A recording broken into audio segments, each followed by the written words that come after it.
Sebelumnya, yang saya hormati Bapak Dr. Saiful Hamdi, terima kasih sudah bergabung Pak di tengah-tengah kita, di tengah-tengah kesibukannya pada pagi hari ini. Sebelumnya saya akan mereview sedikit profil dari Bapak Dr. Saiful Hamdi, di mana beliau adalah lulusan dari S1 UIN Sunan Kalijaga, S2 dan S3 sekaligus beliau studi di program studi agama dan budaya Universitas Gadjah Mada. Baik teman-teman sekalian yang saya hormati, langsung saja saya berikan kesempatan kepada Bapak Dr. Saiful Hamdi SPDI MA untuk menyampaikan hasil penelitian yang berjudul Diaspora dan Respon Masyarakat Lokal terhadap Jamaah Tabligh di Mataram, Nusa Tenggara Barat. Waktu dan tempat disilakan. Ya, Assalamualaikum warahmatullahi wabarakatuh. Thank you Mas Diki sudah mengundang saya dan teman-teman panitia Dias Natalis Sosiologi ya.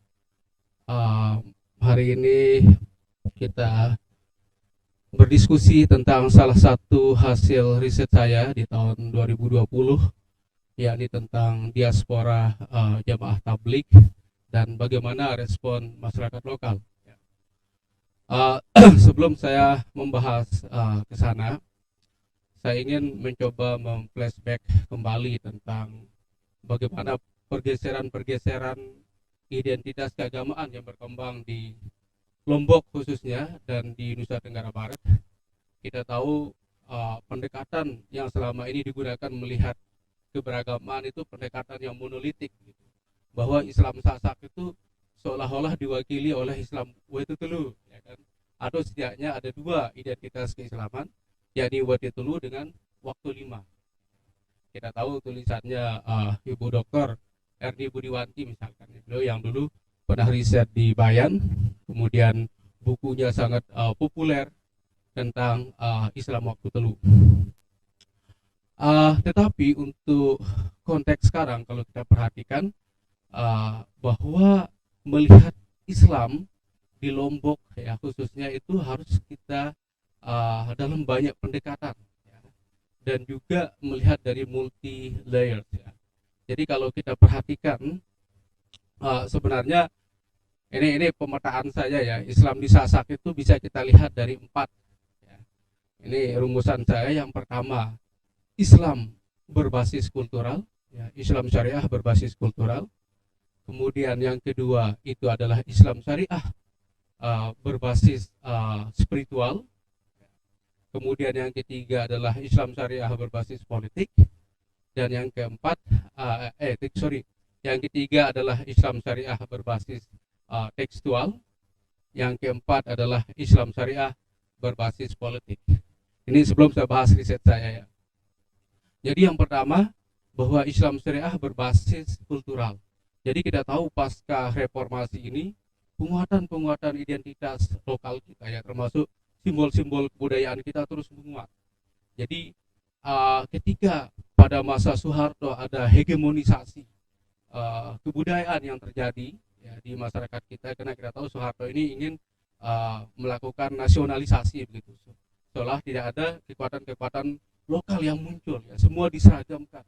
Nah, lalu kemudian pasca reformasi ini muncul kelompok-kelompok lokal yang ada ya. Kita tahu misalkan sekarang orang sangat bangga menggunakan pakaian adat ya, memamerkan budaya-budaya lokalnya, ada nyongkolan, ada gendang belik ya, kemudian ada perwayangan misalkan. Nah, ini adalah bagian dari ekses ya, dampak dari hampir 23 tahun kita mengalami hegemoni kebudayaan, tiba-tiba muncul sekarang ya. Jadi walaupun kita, masyarakat kita menggunakan pakaian adat, tetapi orang Sasak ini dia tetap sholat. Ini yang penting kan ya. Nilai-nilai ataupun simbol-simbol lokalitas kebudayaan itu tetap ada, tetapi substansi agama jalan ya. Ini yang saya sebut dengan Islam syariah berbasis kultural. Nah, yang kedua, Islam syariah berbasis spiritual. Jadi teman-teman perhatikan di kampung-kampung itu banyak sekali gerakan-gerakan keagamaan ya, termasuk juga gerakan tarekat yang muncul ya di masyarakat kita. Jadi tarekat itu adalah yang fokus pada inti-inti dari sebuah agama. Makanya muncul orang-orang yang berlebihan di tarekat itu, misalkan dia ada istilah namatang sembahyang misalkan. Wah, tamat sembahyang, dendek sembahyang, yang penting saya ingat Allah udah dianggap sholat begitu. Nah, ini adalah ekses negatif dari munculnya kelompok-kelompok tarekat yang begitu kuat. Nah, dan juga saya melihat ada juga pengaruh ekonomi di sini. Bagaimana kemudian masyarakat Sasak ini sangat sederhana hidupnya. Yang penting hirup, muan mangan, lemak mikirin yang lain, kan begitu. Makanya kenapa ekonomi masyarakat Sasak ini sangat slow perkembangannya ya. Kenapa? Karena memang secara kultural masyarakat kita tidak terlalu memikirkan harta kekayaan. Gitu. Yang penting hidup seadanya, bisa makan sekarang ya, atau yang kita kenal dengan peasant culture ya. Bagaimana praktek-praktek kebudayaan masyarakat petani, ya ini yang kemudian menjadi doktrin ya kultural kita begitu di masyarakat ya. Apalagi sistem merari misalkan ya. Jadi sistem merari ini dalam pengamatan saya tidak membuat orang punya perencanaan yang matang begitu dalam konteks ekonomi. Selalu tiba-tiba nikahnya. Karena kita suka drama, suka membuat kejutan kepada orang tua ataupun masyarakat, ya. Nggak ada uang, nggak ada apa, tiba-tiba nikah gitu kan. Urusan orang tua, pinjam uang, mau berhutang, gak ada sawah, itu urusan lain. Ini saya kira nilai-nilai kultural masyarakat Sasak yang cukup nekat begitu ya. Di mana setting sosialnya membentuk atau mempengaruhi pola pikir kita sebagai anak-anak muda Sasak. Ini yang saya lihat bahwa kelompok-kelompok tarekat ini sangat menjamur di masyarakat kita. Mereka selalu mencari ketenangan, ya berkomunikasi dengan Tuhan, yang lainnya tidak perlu begitu. Nah, yang ketiga ini adalah kelompok Islam syariah berbasis tekstual. Ya, jadi teman-teman bisa lihat bagaimana gerakan-gerakan transnasional ya, munculnya kelompok Salafi, kelompok Wahabi di masyarakat kita. Ini yang berkembang luas ya. Jadi ada kelompok-kelompok bercadar ya. Walaupun sekarang semuanya pakai cadar, ini pakai masker ya. Saya kira ini cadar ala Covid lah ya. Jadi cadar yang asli kan dia menutup wajah begitu. Ada nilai agamanya. Kalau kita kan ada nilai kesehatannya. Ya, saya ingat Bupati Lombok Tengah dulu dia meminta masyarakat untuk pakai cadar untuk menekan penyebaran COVID-19 ya. Nah, jamaah tabligh ini riset saya juga bagian dari gerakan transnasional. Jadi mereka dari India kemudian menyebar di berbagai negara. Ya, kalau tidak salah di 180 negara jamaah tabligh ini sudah punya cabang-cabang. Ya, mereka punya markas, kemudian mereka juga membangun komunitas-komunitas di berbagai negara. Saya ingin ceritakan pengalaman riset saya di US ya, di Amerika Serikat tahun 2018-2019. Saya pada waktu itu riset di kota Atlanta, di New York, kemudian di Chicago. Saya menemui teman-teman jemaah tabligh. Saya ikut dakwah ya. Ini bayangkan kita dakwah di Amerika begitu. Pakai jubah, menggedor apartemen-apartemen orang untuk menyuruh sholat. Saya waktu itu ingat tiba-tiba ya, saya ikut juga pakai jubah di sana kan, pakai jubah kopiah putih begitu dakwah. Muncul dua gadis Amerika melihat kami begitu, dia ketakutan lari tiba-tiba. Ini siapa ini pakai jubah di apartemen begitu.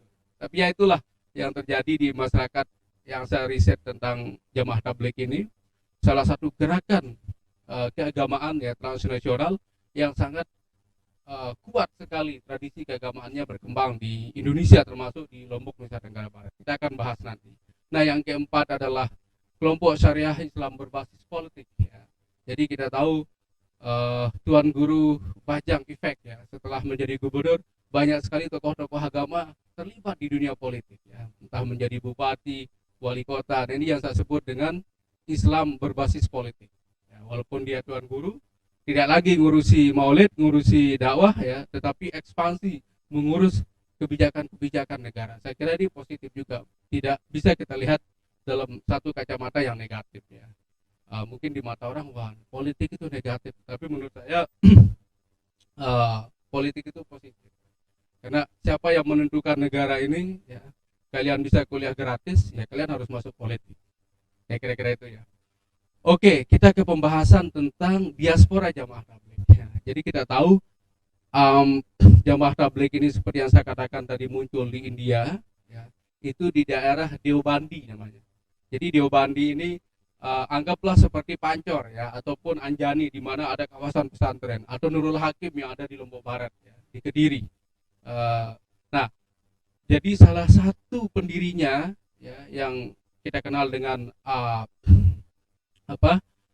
Maulana Yusuf ya, beliau kemudian belajar di sana, alumni Deobandi ya, yang inilah beliau kemudian mencoba membuat mazhab baru.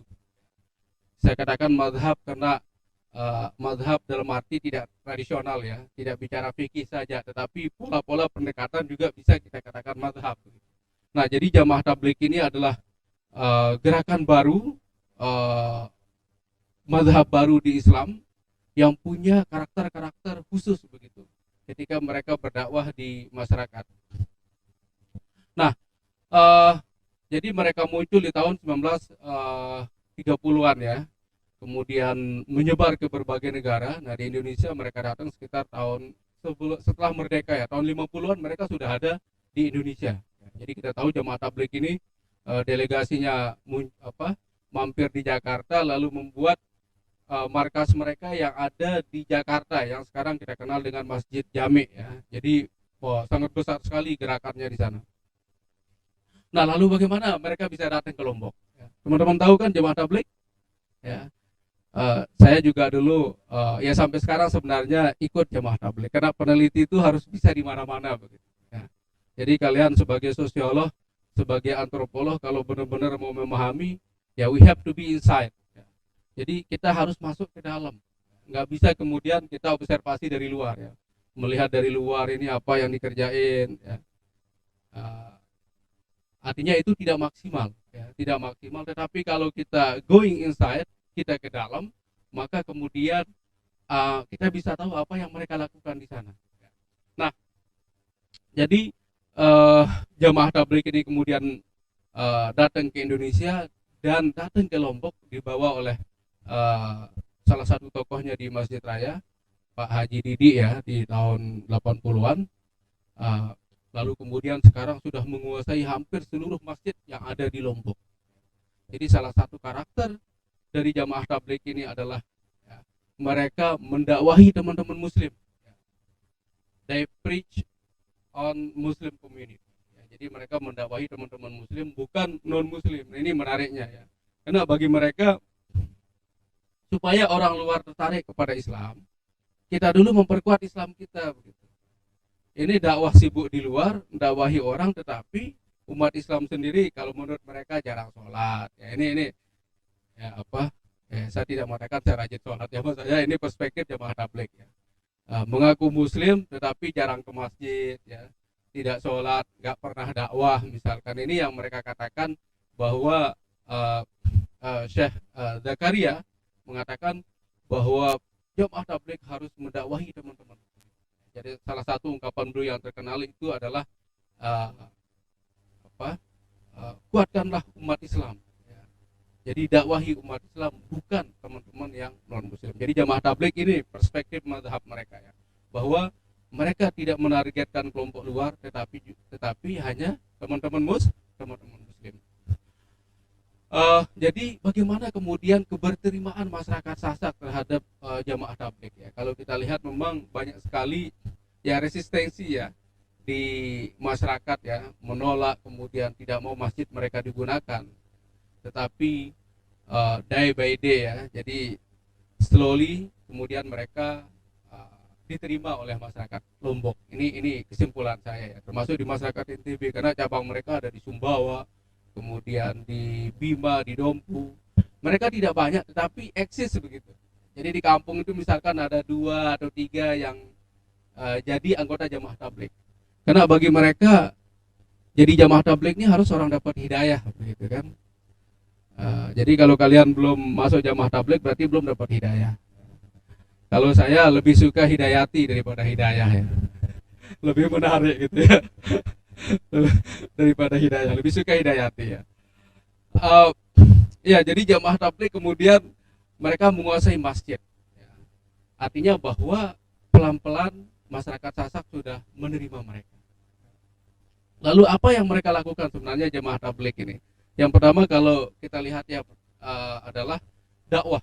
Jadi jamaah tabligh ini salah satu dalil mereka adalah kuntum khairu ummatin ukhrijat linnas ta'muruna bil ma'ruf wa tanhauna 'anil munkar. Jadi pemahaman mereka bahwa kata-kata kuntum khairu ummatin ukhrijat linnas, kata-kata ukhrijat ini harus khuruj, keluar dakwah. Jadi kalau kalian mau menjadi umat Muhammad yang terbaik, harus berdakwah, mengikuti sirah Nabi, mengikuti perjalanan Rasul. Jadi Nabi itu bagi teman-teman jamaah tabligh tidak pernah berhenti berdakwah. Jadi mereka selalu menyampaikan ya balighu anni walau ayah, walaupun satu ayat, ayo sembahyang misalkan, itu sudah cukup bagi mereka. Jadi menariknya teman-teman jamaah ini tidak perlu pintar dulu baru dakwah. Jadi mereka yang penting tahu ayat sedikit, bisa bicara iman, bisa bicara tentang Islam, maka mereka kemudian itu yang dianggap sudah memenuhi syarat untuk berdakwah. Beda dengan kelompok-kelompok lain seperti NU, NW, dan yang lain-lain. Ini harus pintar kitab kuning dulu begitu. Harus jadi tuan guru dulu baru bisa berdakwah. Nah, sedangkan di jamaah tabligh ya, itu nomor 2. Yang penting ada keyakinan, kuat imannya dulu. Ya. Karena bagi mereka yang disampaikan itu bukan narasi-narasi agama, bukan diskursus fikih ya, ataupun kitab-kitab yang lain, tetapi yang disampaikan itu adalah ayo bermain tanda pada sembahyang. Nah, itu yang disampaikan ya. Jadi teman-teman nanti kalau didatangi jamaah tabligh, jangan aja dia berdebat, ya, karena pasti mereka kewalahan juga kalau berdebat. Ya. Bagi mereka debat itu nggak penting. Yang penting bagaimana teman-teman bisa bertransformasi sebagai muslim yang imannya kuat, yang taat, bisa ke masjid ketika azan. Ya, jadi salah satu ciri jamaah tabligh itu waktu azan langsung ke masjid. Ya. Karena bagi mereka as-sholatu ala waktiha. Ini berbagai penafsiran juga. Jadi bagi mereka bahwa sholat yang paling afdol itu adalah awal waktu. Tetapi kalau menurut saya as-sholatu ala waktiha, sholatlah selama masih ada waktu. Yang nggak boleh sholat itu kan kalau udah selesai waktunya gitu kan.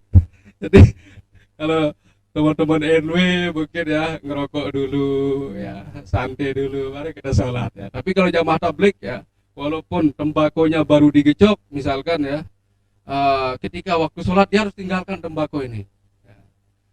Jadi itu salah satu ciri mereka ya. Karena dia menafsirkan as-sholatu ala waktiha, jadi sholat itu harus di awal waktu ya. Sementara kalau pemahaman saya, sholatlah selama masih ada waktu.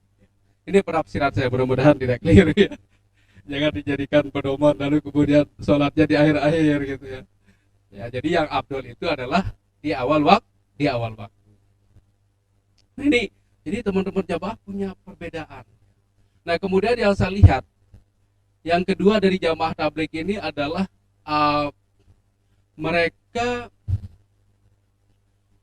hierarki antara guru dan murid itu tidak begitu kuat. Kalau kita kan di NU, di NW ya, kiai itu seolah menjadi menjadi pujaan kita. Kita takut untuk bertanya, berdebat, ya. Sangat menghormati. Tapi di jamaah tabligh berbeda. Ya. Anda jam ini bisa jadi kiai, tetapi di jam selanjutnya bisa jadi santri. Jadi misalkan saya habis sholat zuhur, ya menyampaikan bayan, ya. Jadi bayan itu ya kayak pengajian kecil-kecilan, ya, membaca kitab namanya Fadhailul Amal. Jadi kitab jamaah tabligh itu adalah fadilah-fadilah amal. Ya, apa sih fadilah-fadilahnya? Ini yang kemudian mereka dalami begitu.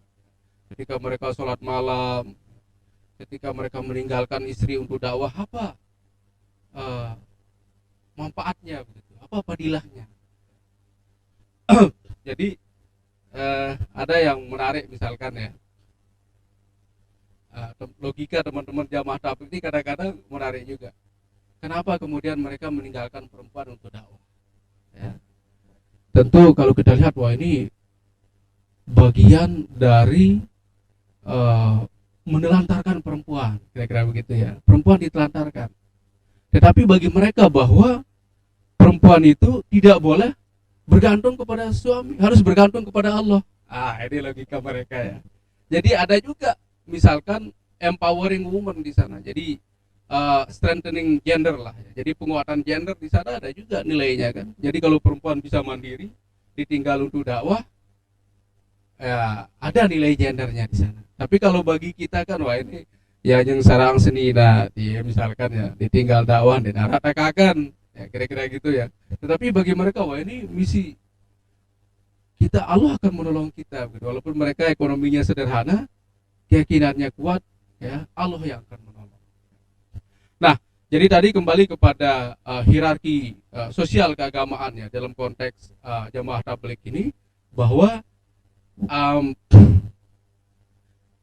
di satu sisi bisa jadi kiai, tapi di waktu yang lain bisa kita jadi santri. Tapi kalau di NU ataupun di organisasi-organisasi lain, kalau udah jadi kiai ya nggak bisa jadi santri, harus memberikan ceramah terus begitu. Jadi agak monoton dinamikanya ya. Tapi kalau di jamaah tabligh sangat dinamis mereka. Ya. Saya misalkan bisa aja jadi santri, nanti kalau saya disuruh bayan ya jadi kiai kan begitu. Nah ini saya kira menarik juga kultur keagamaan yang ada di teman-teman jamaah tabligh. Lalu masih ada waktu, Mas Diki? How much? Berapa lama lagi? 10 menit ya, oke kita. Nah, jadi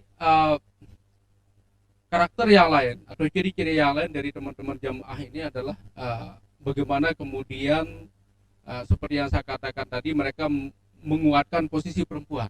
Mungkin di dalam perspektif kita bahwa dakwah itu justru melemahkan perempuan begitu. Jadi perempuan ditinggalkan. Memang banyak sih beberapa kasus ya yang saya temui, ibu-ibu ketika suaminya dakwah, pertama dia bilang dia ngutang pada waktu itu untuk memberikan suaminya tiket ya. Kemudian dia sempat kelaparan juga ya, berasnya habis gitu. Jadi ini beberapa kasus ya, kasuistik lah, tetapi tidak semua. Ada juga yang mengatakan bahwa setelah suaminya dakwah rezekinya lancar gitu kan, tambah banyak begitu. Nah ini ada juga yang seperti itu. Nah, tetapi yang menarik bahwa kenapa saya katakan ada penguatan gender juga di sini ketika perempuan dilatih untuk hidup sendiri. Jadi perempuan kemudian mengambil alih pekerjaan suami, ya, dia mengurusi anak-anaknya, ya sudah. Cuman dalam beberapa kasus ini yang saya temukan ya, ketika pekerjaan itu tidak bisa diwakili perempuan. Ya, contohnya misalkan begini ya, saya pernah dulu huruj di Lombok Timur, ya, ini sama sepupu saya, kami menjemput salah satu jamaah kan di daerah Suralaga di sana. Jadi belum saya duduk sama teman saya ini, ya, kita pakai jubah semua, istrinya sudah ngomel-ngomel teman jamaah ini. Dende anti yang aku jamaah tabligh, dia bilang anti yang aku kepeng katanya gitu. Dia bilang kita ini butuh duit, bukan orang yang berjubah ke sini begitu. Wah ini pusing juga kita hadapi dari ibu-ibu kalau ngomel begitu kan. Akhirnya teman saya ini langsung menasihati. Dia bilang, Bu ingat kita ini hidup sementara di dunia ini. Yang abadi itu adalah akhirat katanya kan. Jadi ternyata teman ini pekerjaannya dia tukang tegal. Jadi tukang tegalnya apa bahasa Indonesianya? Jadi misalkan kalau habis panen padi, ya kan, dia biasanya mau nanam cabai, orang mau nanam cabai itu dia rapikan apa itu, kalau bahasa Lombok Timurnya tukang tegal, tahu? Ya mungkin buruh tani lah umumnya ya. Tapi kalau tukang tegal itu dia negal gitu, jadi dia merapikan jerami-jerami gitu untuk ditanami cabai atau tembakau. Nah ini nggak bisa diwakili oleh istrinya begitu. Dia bilang udah saya punya anak, gimana saya mau income suami ini hanya dari sini begitu. Bagaimana kemudian bisa dapat uang? Ya logis juga alasan beliau ya.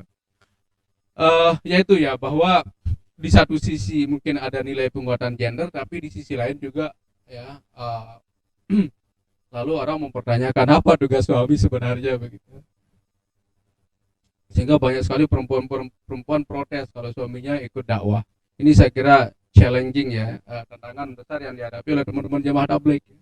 Tapi logikanya begini, kalau perempuan-perempuan Sasak ini ditinggal ke Malaysia, huruj ke Malaysia untuk menjadi TKI, mereka tidak pernah keberatan katanya. Tapi kalau ditinggal dakwah keberatan gitu.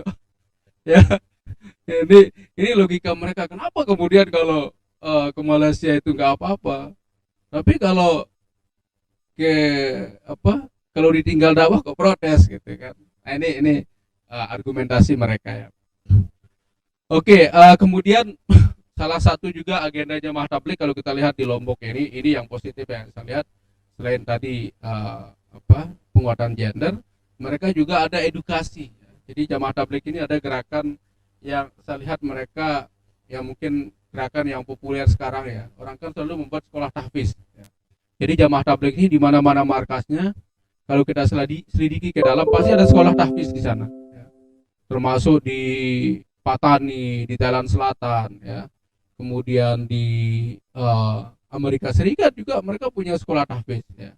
Ini saya kira salah satu program edukasi mereka. Nah, lalu bagaimana respon masyarakat lokal? Jadi ada yang menolak dan ada juga yang welcome ya. Jadi kalau kita lihat sebaran dari masjid-masjid yang sudah teman-teman jamaah tabligh ini kuasai ya cukup diterima lah di masyarakat Lombok ini. Tetapi itu prosesnya panjang. Jadi banyak yang awalnya dulu mengusir mereka dalam dakwah, atau kalau ada kemudian di satu desa itu ada jamaah tabligh akan mengalami diskriminasi begitu ya. Ini saya cerita sedikit, ada teman saya kemarin pulang dari Malaysia. Dia di sana dapat hidayah ikut jamaah tabligh di Malaysia. Pulang-pulang panjang jenggotnya kan. Lalu kemudian istrinya nggak terima. Malam-malam dicukur jenggotnya. Gitu. Dia bilang awas kamu kalau dakwah gitu. Jadi suaminya diancam gitu. Ya inilah salah satu kasus yang menarik ya saya kira ya. Oke Mas Diki, mungkin itu sebagai pengantar. Nanti kita kalau ada pertanyaan dari teman-teman bisa kita diskusikan lebih lanjut. Assalamualaikum warahmatullahi wabarakatuh.